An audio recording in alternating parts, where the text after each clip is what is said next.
अभी अश्विनी जी ने tempered glass का नोएडा में इनाग्रेशन किया है, मैन्युफैक्चरिंग प्लांट का।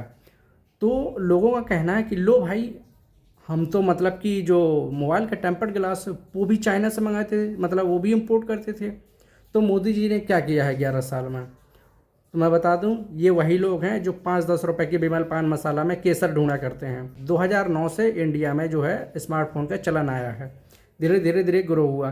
फिर 2014-15 में जियो ने अपना वो सिम दिया फ्री वाला, तो इससे और चलन में आ गया।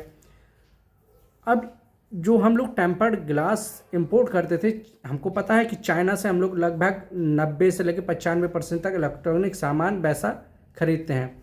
तो उससे हम लोग कितना नुकसान होता था। अगर मैं 2020 की बात करूं तो 2020 में हम लोगों ने लगभग 34.2 करोड़ जो टेम्पर्ड ग्लास हैं वो इंपोर्ट करे थे। और अगर हम जो रिटेल की प्राइस है, अगर हम 150 के हिसाब से बात करें तो ये लगभग होता है 5100 करोड़ रुपया। और अगर हम 450 के हिसाब से बात करें, क्योंकि जो टेम्पर्ड ग्लास है वो एक ही रेंज में नहीं आता, कोई 100 का आता है, कोई 70 का आता है, कोई 150 का आता है, कोई कोई तो भाई साहब 1000 का भी आता है, 500 का भी आता है। अगर 450 के हिसाब से बात करें तो उसका प्राइस होता है लगभग 15,400 करोड़ रुपया। अब आप सोच रहे हैं कितनी बड़ा अमाउंट है।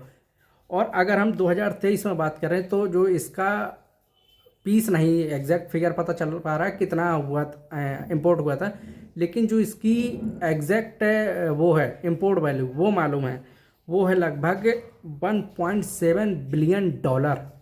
अगर हम इसको रुपए में कन्वर्ट करेंगे तो लगभग आता है 14 से 15 हज़ार करोड़ रुपया।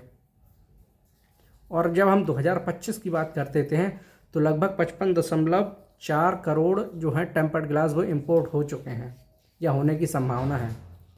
और इसके हिसाब से जब हम रुपए की बात करते हैं, अगर 150 के हिसाब से भी पकड़ लें तो होता है 8,310 करोड़ रुपया।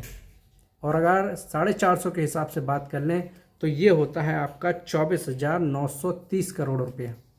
और अगर हम इन दोनों का एवरेज कर लें, बीच का लेके चलें, तो लगभग ये आपका आता है 16 से 17 हज़ार करोड़ रुपया। मतलब कि ह्यूज अमाउंट, मतलब कि इतने करोड़ में पता नहीं कितने हाईवे, कितने एक्सप्रेस भी बन जाएं। और ये इंपोर्ट करने से हम लोग को मिलता क्या है, रोजगार के नाम पे 0 बटे सन्नाटा। इसीलिए कहा जाता है कि देश में जो है ना ऐसे प्लांट लगें जिससे रोजगार मिले और देश की चीज़ें देश में ही यूज हो सकें, या और हम बाहर एक्सपोर्ट भी कर सकें।